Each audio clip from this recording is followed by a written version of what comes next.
안녕하십니까? 언제나 소비자 편에서 방송하는 콘스탄트 김의 티스와 함께 돈 버는 아카데미. 이번 시간에는요, 돈 버는 증여가 되겠습니다. 자녀한테 용돈을 준다, 현금을 준다, 이랬을 때 과연 증여세가 과세될까요? 흔히들 자녀가 결혼할 때 과다한 혼수를 해간다. 과연 증여세를 과세할까요? 과세할 수가 있습니다. 하지만 사회 통념상 인정되는 혼수는 과세하지 않는 것이 원칙이죠.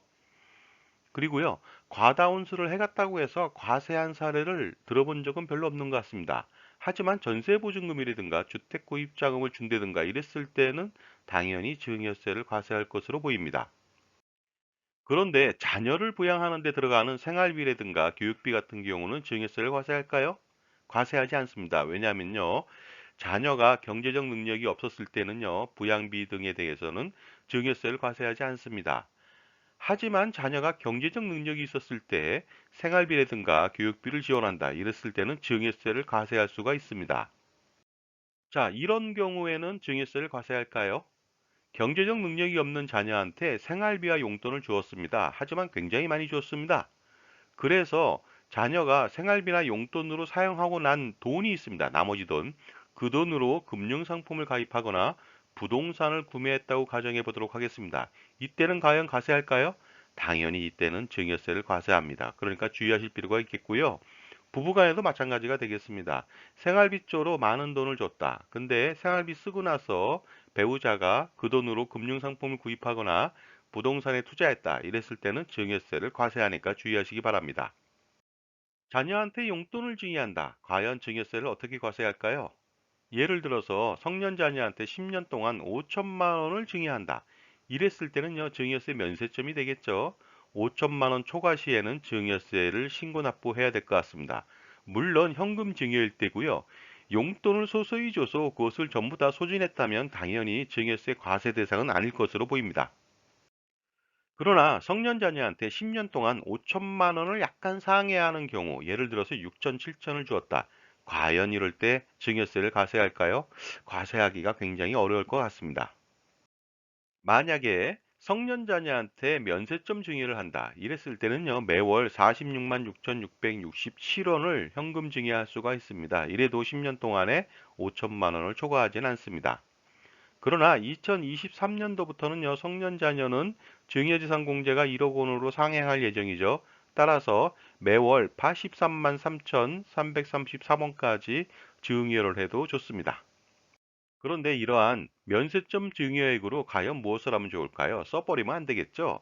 그러다 보니까 어떻습니까? 금융상품에 가입하는 경우가 많이 있습니다. 그래서 비과세 상품이라든가 연금 상품에 가입하는데 그것보다 훨씬 더 중요한 것은요, 국민연금을 가입하라고 권해드리고 싶습니다. 자, 어떻게 국민연금을 가입하면 좋을까요? 소득이 없는 만 18세 이상부터는요, 국민연금을 전화로 임의 가입할 수가 있습니다. 그 다음에 자영업자인 자녀다. 그랬을 때는요, 국민연금 보험료를 최고보험료로 납부할 수가 있거든요. 그래서 2022년도 7월부터는 보수 월액 최고 한도가 553만 원입니다. 거기에 9% 49만 7,700원을 납부할 수가 있습니다. 비록 자기는 매월 20만 원을 납부한다 하더라도 최고보험료 49만 7,700원을 납부할 수가 있습니다. 근로자인 경우에는 최고보험료를 납부할 수는 없으나 과거에 납부 예외라든가 적용 예외 기간에 추납은 가능합니다. 최대 119개월까지 납부 가능하면서요. 60회에 걸쳐서 분납도 가능하니까 당연히 현금 증여액으로 충분히 커버가 될 수 있겠죠. 자, 만 18세 이상 된 자녀한테 매월 국민연금으로 49만 7,700원을 증여한다 하더라도 증여세 걱정은 없습니다. 왜냐면요, 2023년도부터 성년 자녀한테는 증여재산 공제가 1억 원으로 상향 조정될 예정에 있으니까 그렇습니다. 그리고 추후 납부, 추납 방법도 알아보도록 하겠습니다. 임의가입자다, 소득이 없다 이랬을 때는요, 현재 납부 금액으로 119개월까지 납부가 가능하고요. 한도가 있습니다. 그러나 보수월액의 268만 원 정도의 9%, 24만 1,355원이 한도가 되겠습니다. 이것은 2022년도 기준이고 매년 바뀔 수가 있습니다. 자영업자는요, 현재 납부 금액으로 119개월 납부 가능하고요. 근로소득자 마찬가지가 되겠습니다. 그리고요, 임의가입자 같은 경우에는 지금 9만 원을 낸다. 그랬을 때는요, 9만 원에 대해서 119개월 납부하다 보니까 한도를 좀 높인 다음에 추납하면 효과적이겠죠. 자, 왜 이렇게 용돈으로 현금 증여한 것으로 비과세 상품이라든가 개인연금을 들지 말고 국민연금을 가입하라고 하는 것일까요? 여기에는 세 가지 이유가 있습니다. 첫 번째는요, 국민연금이 최고의 연금 수익률을 자랑하기 때문에 그렇습니다. 타 연금 상품보다 훨씬 더 유리합니다. 두 번째는요, 국민연금은 최고의 장애연금을 보장해줍니다. 보험회사의 보장보다 훨씬 더 유리합니다. 그리고 세 번째는요, 최고의 유정연금을 보장해주고 있습니다. 최대 연금액의 60%까지 받을 수가 있습니다. 그런데 이렇게 국민연금 가입을 강화시키면은요, 나중에 혹시라도 국민연금 관련돼서 문제점이 발생하지 않을까 하면서 가입을 주저하는 사람들이 많이 있는데, 결론적으로 말씀드리자면 그것은 기우에 불과합니다. 그들이 말하는 대표적인 리스크는 무엇인지 알아보도록 하겠습니다. 첫 번째는요, 2055년도부터 국민연금 기금이 고갈되기 때문에 한 푼도 받을 수가 없다 하는 리스크고요. 두 번째 기우는 이렇습니다. 나중에 국민연금을 받고 있었는데 기초연금을 받는다. 이랬을 때 국민연금액 때문에 기초연금액이 삭감된다는 리스크가 되겠습니다. 세 번째는요, 건보료 부담이 생긴다는 것이죠. 국민연금을 일정한 금액 이상 받는다면은 요즘은 뭐 2천만 원 초과가 되겠죠. 그랬을 때 건보료 부담이 생긴다는 리스크 때문에 그렇습니다. 그 다음에 부부가 가입했을 때 한 사람이 사망한다. 이랬을 때는요, 유정연금 관련돼서 손실이 발생할 수 있다는 리스크도 있습니다. 자, 그러나요, 국민연금은 기금이 고갈된다 하더라도 부가 방식으로 전환하기 때문에 지속적으로 지급이 가능하고요. 또한 연금 계획을 추진하다 보니까 이 부분들에 대해서 어느 정도 완화시킬 수가 있고요. 그 다음에 기초연금 삭감이라든가 건보료 부담은요, 상당히 불합리한 부분이 많다 보니까 개선될 여지가 있다고 보시면 되겠고요. 더 중요한 것은요, 기초연금 삭감이나 건보료 부담 관련돼서는요, 노후에 적은 연금을 수령을 원하지 않는다면 이런 기후는 사실은 불필요한 기후가 되겠습니다.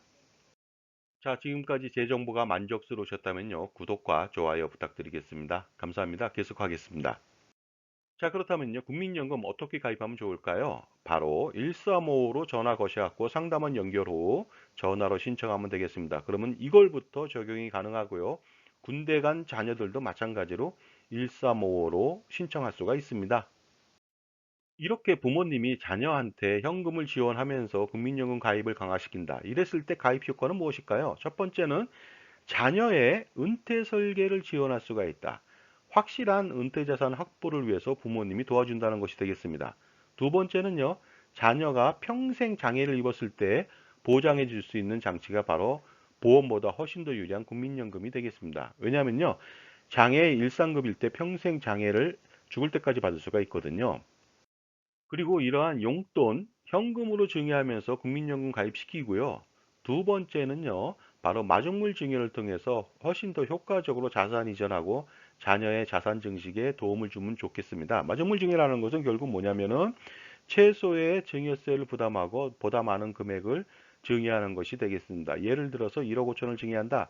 그러면 5천만 원 공제받고 1억 원에 대해서 10%만 부담하면 되거든요.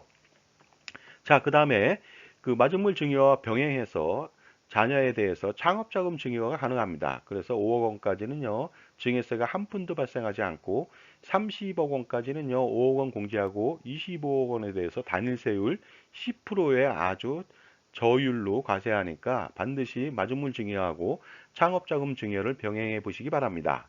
두 개는 합산하지 않습니다. 그 다음에 자산이 어느 정도 있는 부모님이라면요, 자녀와 함께 NGP 플랜을 실행해 보시기 바랍니다. NGP 플랜이라고 하는 것은요, 넥스트 제너레이션 플랜이 되겠습니다. 다음 세대를 위한 자산 이전하고 투자 전략이 되겠습니다. 그래서 자산 이전 전략하고 자녀의 자산 증식 플랜을 동시에 추구할 수가 있으면서 어떻습니까? 상속세를 절세할 수도 있겠죠. 자, NGP 플랜의 첫 번째 단계는요, 투자법인을 설립하는 것이 되겠습니다. 이때 자본금 규모를 결정하는데요. 부모님, 어머니, 아버지는 5%씩 하고요. 그 다음에 자녀가 둘이다 그러면 45%씩 하면 되겠습니다. 지분을 자녀한테 많이 주는 것이 가장 핵심이고요. 자본금 규모야 뭐 5천만 원이나 1억 원이나 정 안 되면 1천만 원도 가능하겠죠? 그 다음에 아버지나 어머님이 대표이사를 하면 되겠고요. 부모님의 가수금이나 전환사채를 넣어서 어떻습니까? 지속적으로 투자하게 만들죠. 그랬을 때 법인은 투자 수익을 받게 되고요. 이때 대표이사나 자녀의 급여로 활용할 수 있고요. 배당금으로 활용할 수도 있고 아니면은 뭐 다른 뭐 수익이 있다면요. 급여를 받지 않고 이익 잉여금으로 존치한다면 나중에 그것은 전부 다 자녀들 몫이 될 것으로 보입니다. 특히 내년도부터는요, 법인세율 인하가 예정되어 있습니다. 그래가지고요, 중소기업이나 중견기업은요, 5억 원까지는 11%밖에 부담하지 않습니다. 그리고 200억 원 이하일 때는 22%고, 200억 원을 초과한다 하더라도 24.2%까지 부담하면 되는데, 일반적으로 그 투자법인 관련돼서는요, 5억 원 이내가 되겠죠. 그러다 보니까 어떻습니까? 개인이 투자하는 것보다는 반드시 NGP 플랜을 통해서 법인 설립 후 투자하는 것이 효과적일 것 같습니다.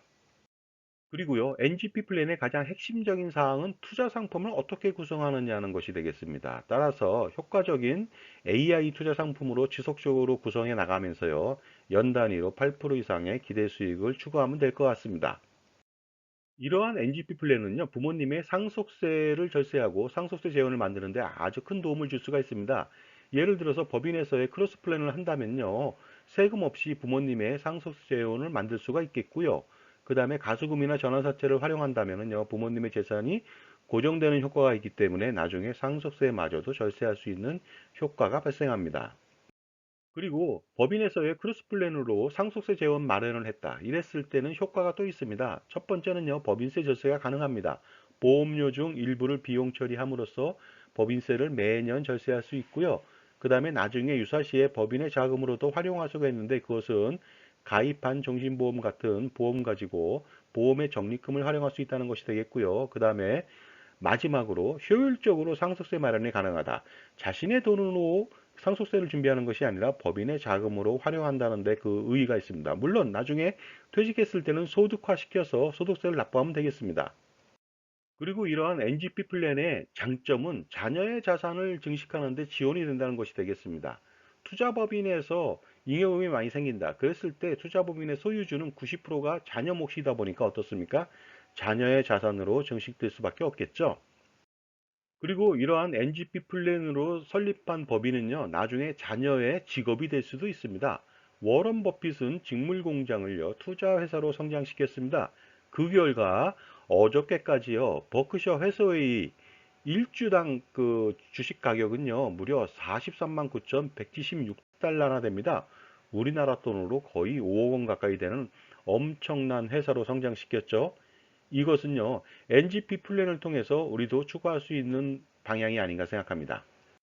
자, 오늘 말씀드린 이러한 증여 플랜은요, 일석삼조 효과를 누릴 수가 있습니다. 첫 번째는요, 자녀의 은퇴 설계를 지원할 수 있고, 두 번째는 자녀의 자산 증식에 지원이 가능하다는 것이고요. 세 번째, 가장 궁극적인 핵심이 될 수도 있는 부모님의 상속세를 절세하거나 상속세 제한을 쉽게 만들 수 있다는 것이 가장 큰 장점이 되겠습니다. 그리고 무엇보다도 부모님과 자녀의 투자 효과가 극대화될 수 있다는 그런 장점이 있습니다.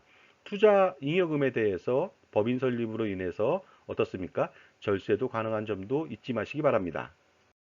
자, 이러한 다양한 증여 플랜, 절세 플랜, 그리고 NGP 플랜 지금 바로 설계하시기 바랍니다. 자, 지금까지 자녀한테 용돈을 준다든가 현금 증여했을 때 가장 효율적인 자산 운영 방법하고 NGP 플랜에 대해서 말씀 나눴습니다. 감사합니다.